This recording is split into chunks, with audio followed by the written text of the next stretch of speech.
So, all right, guys, we got a couple more topics, including 2 more on the Browns to get to today. This next one's brought to us by Yahoo Fantasy. Fantasy football is back. Fire up the group chats, get your draft boards ready, and buckle up for a season filled with breakouts, busts, and all the overreactions we live for. It all goes down on Yahoo Fantasy. This year, the UCSS League is back on Yahoo. Best decision we've ever made. To celebrate 28 years of fantasy greatness, Yahoo Fantasy is dropping 28 big new features over the next 28 days, giving you more ways to play, more ways to draft, and more ways to win. It all begins on August 4th. Stay tuned and get started by creating or joining a Yahoo Fantasy Football League at yahoofantasy.com/LockedOnNFL. That is yahoofantasy.com/LockedOnNFL. And let's make this fantasy season the best one yet. Guys, we did this topic last year. Yeah. And it was because I was not prepared that day, and I needed to just throw something out there. And it turned out to be a great discussion. Okay. So I ran it back, and this time I actually prepared for it, but I wanted to run it back. We did this on this exact day before week 1 of last season, and I asked you guys, in your opinion, what was the most underrated part of the game? It could be a storyline, it could be a matchup, it could be a player. The most underrated, under-talked about portion of this week 1 matchup that we have not discussed yet, or not discussed enough yet. So we'll go around the horn. Tyvis, we'll start with you. What do you think is the most underrated, under-talked about, underappreciated part of this week 1 matchup against Cincinnati? I think one key matchup that a lot of people isn't talking about, and I don't know why. I actually don't know why we don't spend time talking about this, is DeJuan Jones versus Trey Hendrickson. Like, that's a thing. You know, this is DeJuan's first year starting as the left tackle. I know he's played some games at left tackle, but this is Trey Hendrickson, who's arguably top 5 pass rushers in the game right now. Yeah. And we have not talked about how that could change the entire game if DeJuan can't block him. Like, that really would derail this whole game, and Cincinnati could win with flying colors if DeJuan doesn't do a good job on him.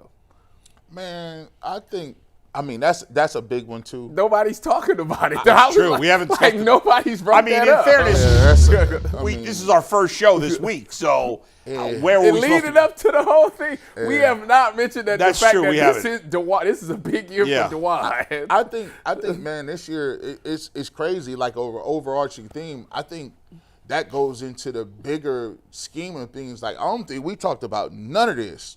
Like, I feel like we talked about quarterbacks, and then we talked about, okay, what they're going to do next year.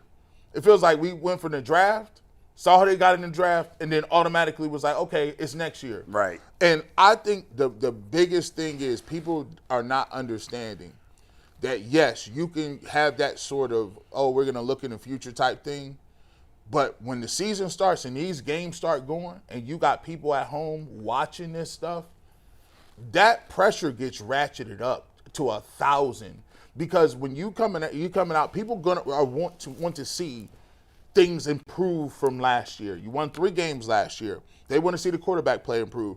The running game needs to improve. The penalties need to improve. The kicking game needs to improve. You know, you need to come out here and actually, get better in all these facets. And people think that, this year don't count. We'll just fast forward this year and go to next year. Nah, bro, that ain't gonna work, man. I tried it last year.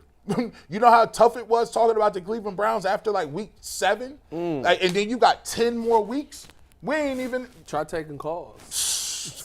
Try justifying it. You like, wow. So I think everybody is in this honeymoon phase where, we're going to have to do a slight rebuild. But no, man. This season can go left quickly. But on the opposite end of the spectrum, I feel like this could be an opportunity to really find out what your coaching staff is made of, right? I judge, we kind of went back a little bit, I judge Bull based on, I don't judge a coach on their best team or they best players. I judge coaching on, what do you do when you don't have the best squad? What do you do when you don't have the best quarterback or the best defense or you're missing people, can you still maneuver and win football games and evaluate while you're going through some changes? So I want to see what Kevin Stefanski does. I want to see how the quarterback battle go. I want to see if the offensive line can be rehabilitated and get back to doing it. But I just think people are not saying properly that this is truly an evaluation for a lot of people. Instead of everybody is safe and then we'll go to next year. I don't think. Yeah, I mean, listen, now the season has started. It's all about winning the game on Sunday. Yeah. That's it. I'll worry about next year. I don't care about draft picks and any of that crap right now. You want to win football games. Specifically in this matchup, we haven't talked at all about special teams. You mentioned Andre Smith for a second. You know, we have no idea what to expect from this guy. None. They had a kicker 2 years ago, Hopkins. He had been a journeyman. Had a great year. They paid him. Then he sucked. Then they cut him. I mean, it's crazy. Has Schmidt kicked like in the regular season? I don't know. I don't think so. He hasn't. I thought he. Mike, can you was check he that? just on practice squad? I thought he played. Has he I kicked in a thought- regular season game? According to Pro Football Reference, he has not kicked in an actual NFL game. So I mean, it's his first NFL game. How come we can't get we can't get a consistent kicker like the rest of you? Like the kicker for the my Steelers. He been there how long? Yeah, for 10 years maybe. 10 I don't years. know. He's reliable. You don't got hear a- about him a lot. I'm about to hold A guy I can't. Was it Boswell? No. Chris Boswell. Boswell for right? Pittsburgh, yeah. Pittsburgh. Yeah, he's great. Been there forever. Can we You get know, one of but those? then they go- He was money last And year on Tucker's my just gone fantasy. now. He's just- team. Who's the Raven? What if they have a great kicker again? Who? I'm gonna be. The Ravens. Yeah. They would do Who's something their like kicker, that. Mike? You know it's crazy. I got him on my fantasy team. Whoever is The Ravens' new kicker. You didn't know his name. I don't know his name. I've I've never heard of this guy. What's his name? Tyler Loop. Yeah, probably a that's rookie. exactly who I got. He's a rookie, yep. That's who I got on my fantasy. Meanwhile, the Bengals too. Like Evan McPherson came into the league, was great as a rookie. Oh, he was Had money. been great And all he's- these years, and then last year he stunk. He He had a bad year out of nowhere. Supposedly he was a little hurt. I don't know. It sounds like an excuse to me. According to Anthony, once you miss one, it's. So can he get back to being? Because he looked like he was the next best kicker in the league there for a I while. was calling him Money McPherson. I mean, he made all those big kicks in the playoffs. So like, I'll give him a little bit of the doubt of a down year, but he's got to prove that he's back up to snuff. Because honestly, for all the talk of the Bengals defense, he missed a couple of kicks. They would have won 11 games Yeah. and made the playoffs Yep. even with that terrible defense. Yep. Schmidt never kicked in the regular season. Nope. This is about to So he be won, good. for anyone who doesn't know the Oh, background my on God. Andre Schmidt, Yeah. he won the Lou Groza Award as a true freshman at Syracuse, which is the best kicker in the nation. What year was that? 2018. Oh my God, was Long that time long ago? He was a COVID guy, and then he played in the UFL. Yeah. He was the UFL's leader He in old field as goals me. last year. So he does have quote-unquote professional kicking experience, Right. but it's not Wait, really bro, professional kicking experience. You do know this. If you did, this is how you can disregard any stats. If you say anything before COVID, it don't count. You say I had a job in 2017, bro. That was 3 years prior to a pandemic. It don't count. Hold on. You gonna watch your mouth. That was Because I played football pro. never. It did not count. It didn't happen. Like it didn't happen. I was an NFL player Tyvis. before the pandemic. Tyvis, and the after world- the pandemic, I never seen the NFL The again. world reset. There are new facts out there. There are new books being Yeah. Facts don't matter That anymore. this is You know, this. I wonder Yeah. if that's something they gonna teach in history. Like in 2020, the world shut down. 'cause They of COVID. absolutely will. Of course. So like 10 years from now, that's Yeah. what he taught. Like, Real quick Cool. on Schmidt, Bull. I'm just Yeah. doing a little more digging. To your point about kickers having just ups and downs. yeah. True freshman won the Lou Groza Award. First team All-American. Right. All-ACC first team. Yeah. As a sophomore, he fell to third-team All-ACC kicker. Did not receive a single other All-Conference, All-Nothing Yeah. the rest of his year. Ends up going to the Chicago Bears practice squad in 23. He went to the St. Louis Battlehawks of the UFL. Was a very good, productive kicker in the UFL. It may mean something. It may mean nothing. Jack I mean, Bates. kicks are kicks, but there's a level of pressure But- and but a I lot was of. saying, the- how the- many people? you're Although the right. St. Louis had a lot of fans, but and the Lions kicker, Bates, yeah.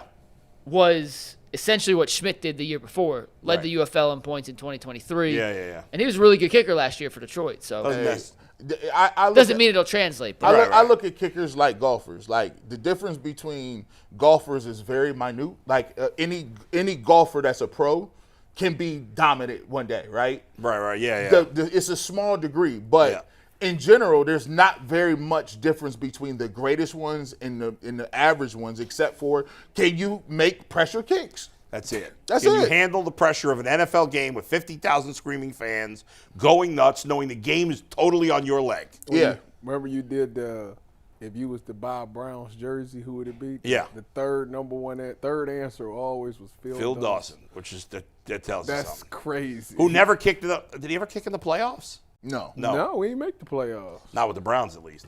Go ahead. I want to give you my underrated storyline, and Yeah. we're going to talk about it in tomorrow's show. So I just want to Okay. give you mine, and then we're going to move on to our next topic because I think it's going to get a little bit heated in a good way. Oh. But this is Tommy Rees's first time being an OC. We know what Kevin Stefanski traditionally wants to do. I'm curious how much influence from the college game and what Tommy Rees likes to do seeps its way into what we actually see on how would Sundays we from know, the Stefanski though? offense. No, that's why we haven't talked about I mean, it. I'm Kevin excited to see Stefanski it. is calling the plays. I don't know that Tommy Rees has much say in the. I think it's not in the play call, but in concepts, in certain looks. And we talked about it on the post-game show. There were a couple pre-snap motions that we had never seen the Browns run before in a preseason game. If they're willing to show that in a preseason game, I'm curious what they may have up their sleeve for a real game. You brought up Tommy Rees, and it made me think about something. I thought about this about a week ago. If Jalen Milroe was available in the third round, do you think the Browns would have taken him over Dillon Gabriel?